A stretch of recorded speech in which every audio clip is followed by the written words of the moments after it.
Hi everyone. Today, I'll show you how to easily create a carousel in Figma.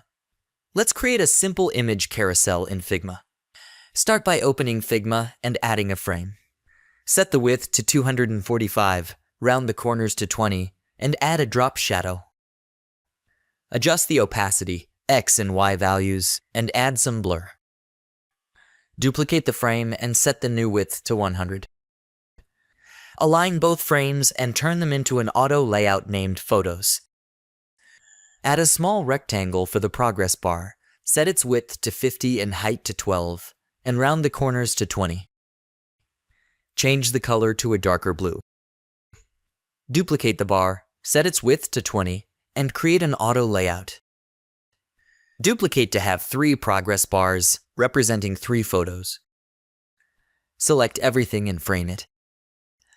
Use the Unsplash plugin to add 3 photos.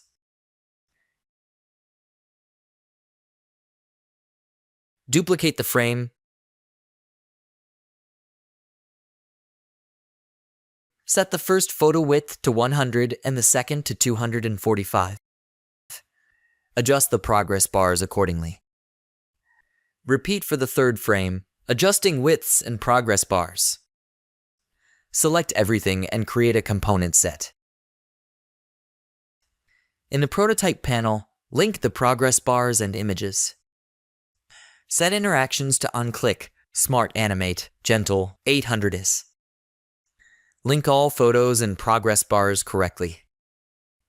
Make a frame to house your asset and move your component there.